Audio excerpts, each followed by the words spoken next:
nights ago. Yeah. So the debut, so the gig back, or yesterday. It was yesterday. Yeah. So he was the Manchester Ritz gig, and Bonehead came on. They finished with Be Here Now, and Bonehead came on and played that with him. Absolutely. Yeah. So that was nice to see. All I can say is thank God for Facebook and live streaming, because I did try for a ticket. Honestly, I wouldn't. I don't want anything for anything, but I didn't for anything for nothing even. I didn't try then too hard for a guest list. But I was like, in my heart and soul, I was like, I want to see this. I want to know what's happening. I want to know. I want to be there. I really want to be there. So I didn't get a ticket, and I heard they were going for stupid money outside, which, considering the point of, which again is a great point, Liam donating all the funds to what's recently happened in Manchester, that wouldn't have been the right thing to do. So. No. Anyway, clicked on Facebook at home, like, oh my God, I'm there. You can watch it. Yeah. You're not getting beer spilt on you and ruining your shoes either. Exactly, with my brew at home. I'm like, yeah, nice one, feet up, and brilliant gig, without doubt. So anyone out there moaning that they didn't get a ticket, Tony McCarroll didn't get a ticket, so stop moaning. If Tony, do you know what I mean? Do you know who I am? For God's sake. That's it. See, mate, but I think the problem is that you haven't got that big mop of curly hair anymore. That's the. I can blend in. I'm what you call a blender now, so I just blend in anywhere. Yeah. That? I suppose it's. I suppose that's the thing with your Liam and Noel, is that they will never be able to go anywhere ever again without getting all that abuse. And even Bonehead, even Bonehead is so recognisable, isn't he? Whereas you've got that. You can just. Well, I'll tell you a little story about somebody I met about, my God, was it 2 years ago, on a New Year's Eve. A friend of mine came up to the pub. He said, listen, a friend of mine, she's a reporter over there, massive Oasis fan. She'd really love to meet you. I'm like, yeah, not a problem, mate, not a problem. This girl came over, she almost walked past me, yeah. And then, tapped her on the shoulder, yeah, this is Tony, oh my God. She looked me up and down going, is that fucking it? Is that what you turned into? I'm like, well, I shrunk, believe me, I shrunk. But evolution and all that, mate. No, that's it. You just need to get a little a wig and just chuck it on every now and then. There you are, there's Tony, yeah. Big rock star shades, I'm back. Yeah. Maybe that's the problem with Liam. He don't want any bald men on stage. I don't know what's going on. That's it. They've all got to have that. It's funny, isn't it? Like all the guys, they're sort of, the band around them stays sort of 28, and then they. Yes. I mean, Liam, to be fair to him, still looks about 28, but the, especially with Noel's band as well, it's like, they do tend to surround themselves with handsome young men. That's true. And haircuts, yeah. Yeah, with good haircuts, yeah. No, mine just grows sideways now, that's it. Yeah, nothing on top. The other one I was going to say, what about the other guys? I mean, did you ever, the people post you, like, so your Alan White and your Gem and Andy, are they people you knew? Never had contact with Alan, but I do occasionally have, great contact with Steve White. Yeah. I'm sure Alan's. I call it the drummers' union, if you like. Yeah. I've never ever had a problem with a drummer in my life, kind of thing. And at the end of the day, it's not Alan's fault that he took my seat, if you like. Yeah. So I'm sure our paths might cross one day somewhere. Yeah. So. No, nice. Can you hear that dip in there? My the line's going. Yeah. Can you hear that dip in your end? No, it's all right. Is that all right? No, that's Liam saying, come on, mate, head down to Brixton. I'm on stage in 10 minutes. There you go. It's fucking Bonehead, hang about, yeah. Just hold on there a minute, yeah? Go on. No, it's fucking... I might come back with good news. I'm going on tour. I was going to say, are you doing anything musical? Right now, I mean, I've always got a kit set up, and I can play. Put me headphones on. I've got dampeners, if you like, on the kit upstairs. You somewhat keep yourself fit, but it's a case of put me headphones on, and I'm at Wembley every day. Yeah. Really. I can play to anything, practice, but it's keeping your hand in. It's like swimming. It's something you never forget, if you like. Yeah. One of the cool things, speaking to Steve White, one of the good things he does via his website is you can send him like your track, and he'll go ahead. Yeah, I thought that was a really cool. That is amazing. That was a really cool idea. Very talented man as well. Absolutely very talented man. Yeah. I wish I had his his arms and his brain, if I could possibly just transplant them into me somehow. My God, yeah. I know. Well, he's. Yeah. I mean, obviously, like he's what, all different styles as well. The bossa nova and all these kind of crazy styles that he can do. Wow. But he's yeah, a dedicated man to his talent, to his profession. He's wonderful, and he's such a nice guy. He really is such a nice guy. Yeah, really down to earth kind of thing. No, I really enjoyed speaking to him. Yeah, he's a great lad. I was just going to go back. So in the going back to your book. I mean, the mad thing was, having watched Supersonic, I was like, hold on a minute, have they literally taken the chapters from your book? You see what I mean? It was like. Well, I was probably the only one who had a memory. Do you know what I mean? Yeah. But so I wonder really I wonder if he used. I'm actually getting Matt Whitecross on in a bit, and yeah. I'm going to ask that because it really does feel like they do a big section on the Whiskey A Go Go gig. You do, and it's like, well, hold on a minute, that's bloody. I mean, they are, fine, they're key moments, but it does feel very close to it basically being the film of your book. I'm not the only. I didn't say it, but a lot of people have approached me and said, "No way, they picked that from your book." I'm like, it can be too detailed if you like to deny it. Yeah. It seems very close, but but I mean, the only thing the Whiskey A Go Go gig. I mean, I don't think they mentioned it in the film about like seeing someone get shot that day. I mean, that's just you guys went and took a load of crystal meth and then tried to play the gig, which is pretty bad. But actually seeing someone night before that the shooting, and there was, I think I walked up with Liam. I think this is the case, and then there was it was either one way or the other way around, and there was a couple of band members or crew, if you like, dragging behind. I'm sure I walked in with Liam. By the time they came in, it was someone's just being shot. I was like, fuck, this. It was something we never seen. Do you know what I mean? And of course, America's a different world, as we know. Yeah. But we've caught up. We've caught up probably a bit. Yeah. Yeah. So, Yeah, I mean, Manchester, the way you describe it growing up is pretty violent place. But it wasn't guns yet. There wasn't. I mean, that came later, didn't it? No.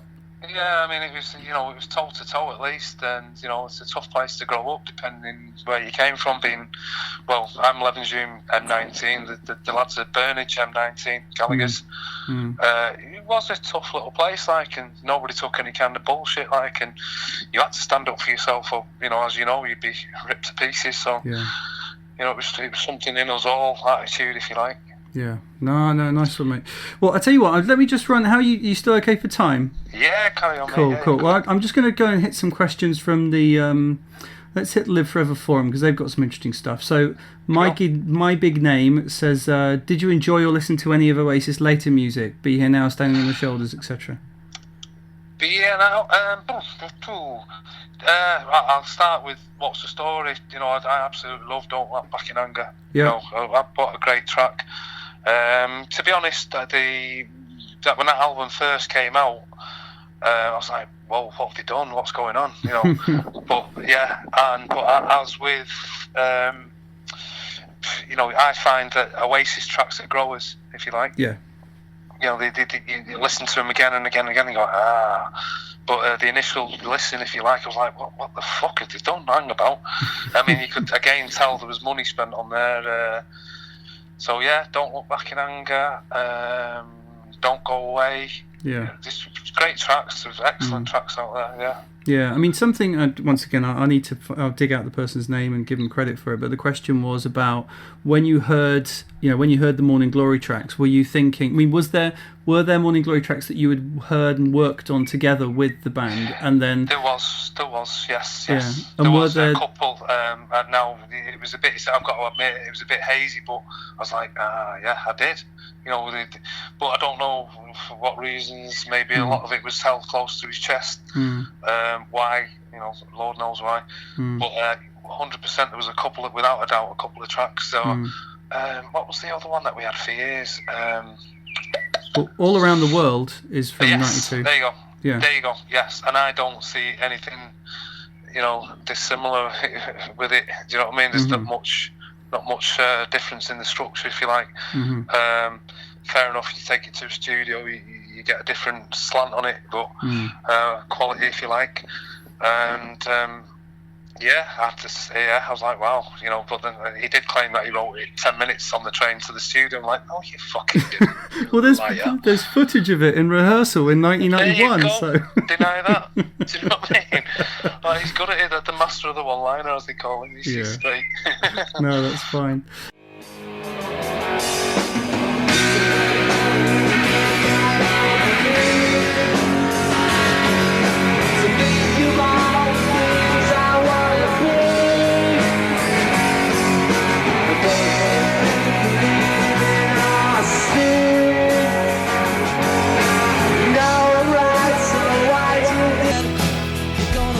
Who we got? David J on the Forever Forum says, what's your memories of recording the demo of Columbia with the real people?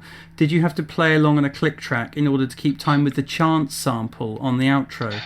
No, not at all. No, I think everything was completed in the. I think this is the case. He just put everything over the top of it.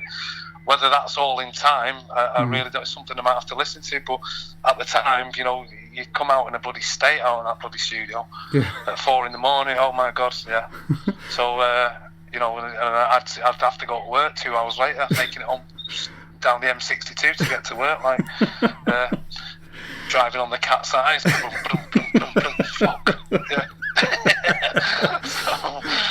And I mean they're digging into it. So whose idea was? Do we know what that sample was? Do you know anything about that sample that was used? That chant? I'm going to go with Chris Griffiths on there, without a doubt. Again, they were much more experienced in the studio than us and could hear the vibe and threw little bits in and then his own chants.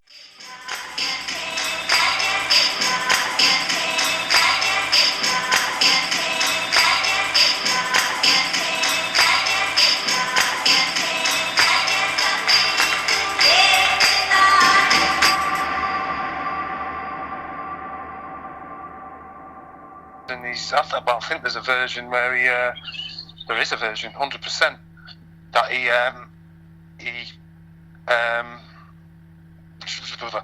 think there's a case where Liam sings one verse and he sings the chorus and vice versa around. Okay. So. Yeah. And have you got any photos from those sessions at all? Oh, no. Did you not take? I mean, I suppose there just wasn't camera phones and things in those days, was there? So people just didn't take as many photos. No, it's something if someone turned up with a camera, I'd be like, "What the fuck are you doing with that?" Do you know what I mean? It just wasn't relevant. We were there with no disrespect to anybody or yourself. It's like we never. God, I wish I did. I wish I took photos from the word go. Yeah. I really did. So I'd have my own book of photos out there by now. But yeah. Yes, we never thought like that. I mean, I'd say when we were on the road, me and Bonehead, once we somewhat got successful, me and Bonehead, God, I'm sure there was like, just the regular camera, the round, what does he call them? Like just a little camera reel, if you like. Yeah. Okay. I mean, I know we went through probably maybe 10 or 15 cameras, and them they were left in Bonehead's bag, and we'll get them developed one day, and then get them developed one day. But it wasn't, it was just memories, if you like. Yeah. So it was supposed to be memories. Where they ever went, Lord knows. Obviously, Bonehead has lost them somewhere too. So Brian Garcia's got them, mate. He has, hasn't he? I know he has. Yes, I'm on to him. Don't mind the Boneheads, Garcia. Brian. One day you'll come downstairs and Brian Garcia will be creeping in your kitchen to nick your tea bags or something. Yeah. And my jeans that he's after. Here we go. By the way, that question about the Union Jack guitar was by Matt Yo. Who's this? Al1159 says, can you ask Tony about the song that's mentioned in Paolo Hewitt's book, The Red, the White and the Blue? Apparently it was an early favourite of the band, but was shelved by Noel as he was worried about the National Front cottoning onto the band. Yes, yeah. I mean, what a music with the music. That song's fantastic. Yeah. Again, what his motives were or his why at the time, I don't know. But for the music, whatever the lyrics were, I haven't got a clue. But I think what a fantastic track. Could it have made it over, crossed over? I don't know. Obviously not. So. No. So you never heard in any of the other songs, you thought, that's been reused or something? No. I mean, I don't think again we were like it was jammish. It was not the band. We were jamming. Yeah. And to be honest, I think we used to rehearse Sundays. So you come in on the back of a rave the night before or something, somewhat up there, if you know what I'm trying to say. Yeah. And that we were just it was energy. It was energy. It was, and we jammed for a song for 15-20 minutes, and then and what again, as I said, the natural thing about the band, we knew where everyone was going to steer it to, and then we're all there. It was like it really just was a great and natural band, and we all knew what to do. Yeah, no, cool. FJ says anything related to the studio version of "I'm the Walrus." We've never heard that yet. Do you remember doing that? Do you remember like recording the studio version of "I'm the Walrus"? No, I don't think we ever did. No? Unless I've got a look at the back catalogue, I don't think we recorded that in the studio. No. I think there might have been some kind of live version, if you like. Yeah, no, it's the live one that got released, but apparently there was a studio version, or there was rumoured to be, but you're saying that you don't think they ever recorded one in the studio, no? I don't remember that. I'm not going to deny it because it's something I don't remember. It's the truth. Okay, mate. Might have been all sorts of trouble then releasing the Beatles tracks. Oh, that's a good point. I don't know. Yeah. Cool. Mimi Hops, who's the moderator over on the forum, says, if you were not in Oasis in the early years, what would you have done instead? Bricklayer, yeah. I don't know. I mean, my at the time, for most of us, we were all in the building trade. I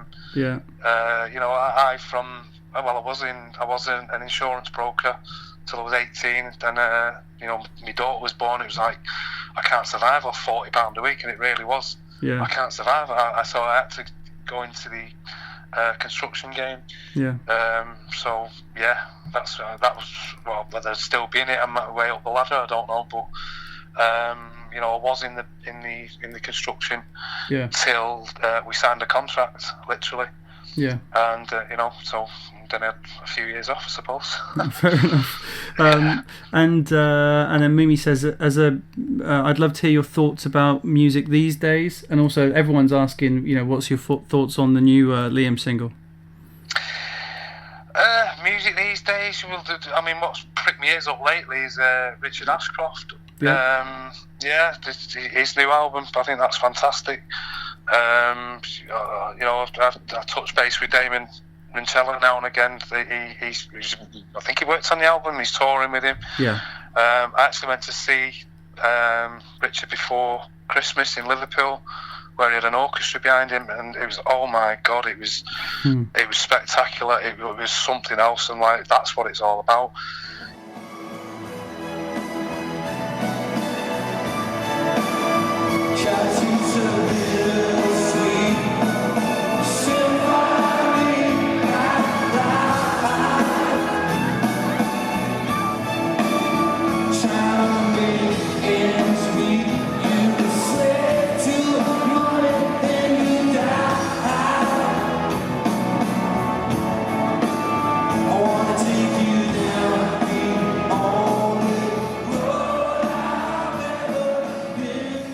I don't think you can touch them icons, if you like. No.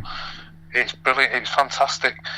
Liam's single, again, a grower, I think. Yeah, and no matter what, I'm right behind him, and I really do hope that he does well and that he smashes it with this album. I'm sure he will.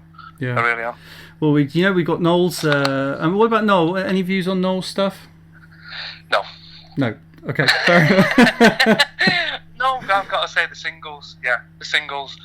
I've never bought an album but the singles that I hear, you can't deny Noel Gallagher's songwriting talent without a doubt. Yeah. He's fantastic, and he's again an icon, and he deserves what he's got. He really does. Yeah. So, where was your invite to the 50th birthday party, mate? Apparently, I missed the signing of the recorded delivery. Did you? Oh, bugger, that's a shame. Something came through the door, and picked your little package up at the post office, and of course I waited a week to do that, and then I realised it was Noel's invite. No, that's a shame. You could have been there with Madonna and Bono. Oh yeah, I know Madonna, I know Bono, I know all, yeah. As my tongue's in my cheek. Yeah, absolutely. Wiley Jack says, "Can you get Oasis back together, please?" I'm trying. All right, mate. I'm trying. So they've said, grow your hair, mate, and we'll consider it. So. Okay, and what about, so Rory McBride says, if asked, would you participate in an Oasis reunion tour? I suppose, what about, like, From the Jam? You know, like, the guys have done that. Would you, if you, Bonehead, if you could coax Gwigs out, three of you with a couple of stand-ins, or no chance? No, not a chance. That would never happen, and I don't think that would be complimentary to the whole thing, really. No. So, I can only hope that if I'm quite sure, by the way, there is going to be a reunion. Yeah. That's my opinion. One day that is going to happen. So the next question being, what is going to be the lineup? Yeah. So there is only, in no disrespect to anybody who's ever joined Oasis, but there is only 5 hardcore members of Oasis. Yeah. So that's I would think that should be the case, but again, politics might determine that. So. Yeah, no, we'll fair see. Enough. What are we? So, any other? Here we go. This is on the forum. They bloody love all the digging into kind of the older stuff. So, any other song titles that we've never heard, or any songs that you can remember from the early days that we haven't heard about, or the demos that haven't come out? And did you contribute to any songwriting back in the Rain days or very early Oasis? No. I only done my own drum parts and would, follow whatever was going on in the room, really. So as lyrics went, no, nothing like that. But, like I say, I think a lot was born out of jamming. Yeah. And developing the sound, and then, next thing you somewhat got a song, but no, I definitely didn't contribute that way. Yeah, cool. And any other songs that you can remember from that time that never made it out or made it into demos? I've been surprised to see, that, I think we had, what was that? Was it an 8-track demo? But that's out there on your YouTubes. Yeah. I think looking back, I can't think of anything that. I think it's all out there somewhere. You will dig it out. You will definitely dig it out. So. Surprised you talked about Red, White and Blue before, wow, that nudged me on, wow, yeah, we did do that. Other songs, no, even Take Me's out there, that's, that's right at the beginning, yeah, I can't think. Yeah. No. There you go. All right, on the Reddit, we've got The Man With No Name 81, was Liam really the toughest kid in school? Well, I wasn't at his school, but maybe he thought he was. Yeah. So he wasn't the toughest man in our band, anyway. Who's the toughest in the band? The drummers, of course. Yeah. They're like prime boxers. Believe me, you don't ever want to feel a drummer's punch. No. No. You got strong arms. I'm serious. Here we go. Frank M95 says, "Why am I unable to find happiness in my life?" Jesus, mate, cheer up. What can I do for him? Ask him what I can do for him. I don't know. Frank, buy Tony's book, and then I guarantee that will give you happiness. You buy that book, son, and by the end of it, you'll be laughing your head off, and then, get in there, son. You will. Here we go. The King's Wit says, if any of these could possibly be answered, what do you make of Oasis legacy? Way up there. It's way up there. It's a fantastic band. They made a difference to music 90s onwards.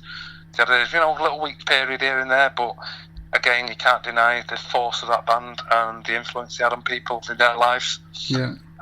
Without a doubt, it was a major thing. Yeah. And Noel's talked about they should have quit at Nebworth, or Bonehead said they should have quit after Nebworth and things. Do you think they carried on too long? There was, again, hindsight is a great thing. The band were at the peak then. They really were at the peak. So, hindsight, again, is a great thing. I think that sure Noel has even realised and admitted that, it sort of, you'll lose the momentum. Do you know what I mean? The more money maybe that you've got to spend in the studio, the less the things that you've got to write about. In the middle, I think there was a weak spot without the the singles were fantastic, but some of it, hand on my heart, I didn't quite get it. It was like, what? Yeah. So, it is what it is. Like, but was it the last 2 albums?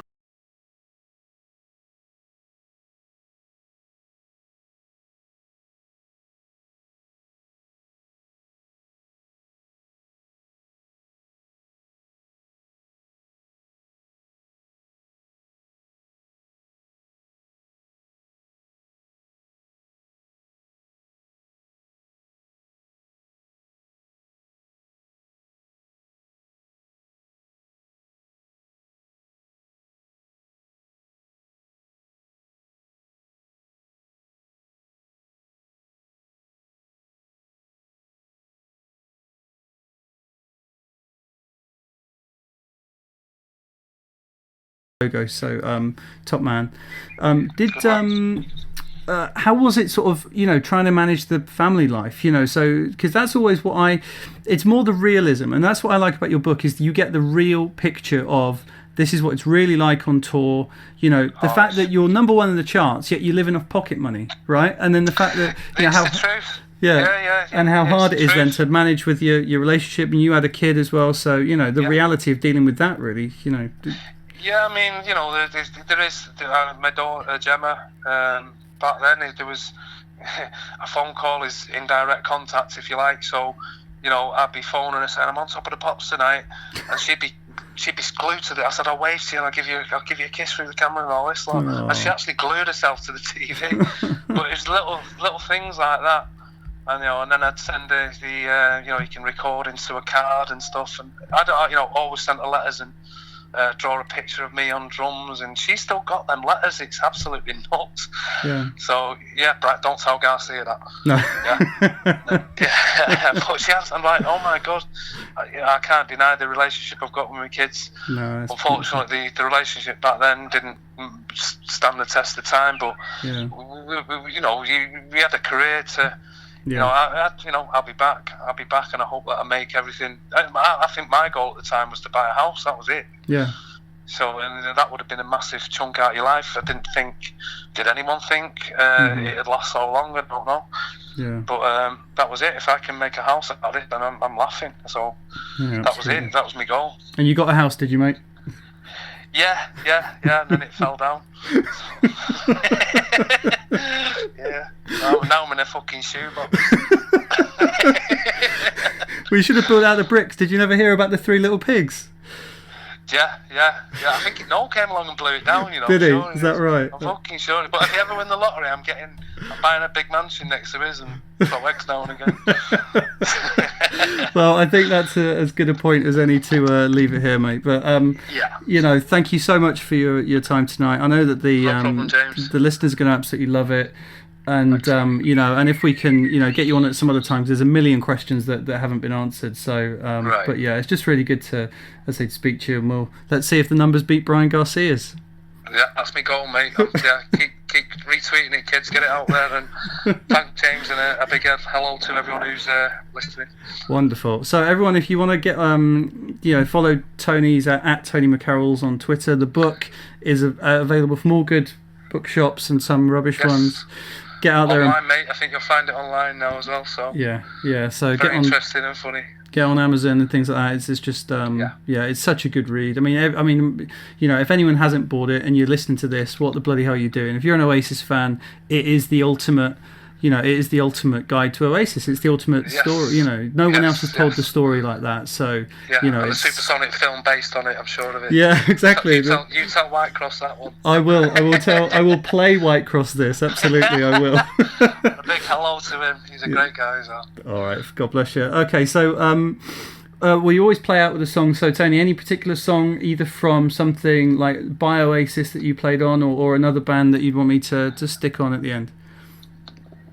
Wow, I didn't expect that one. Go on. I'm going to go with Live Forever. Yeah. Yes. Yeah. And I think that's an easy one. No. Well, what was what was cool as well? I don't know if you managed to catch the end of Liam's gig the other night, but the fact that he ended with amazing. Yeah. Really amazing, and his voice he's in top form.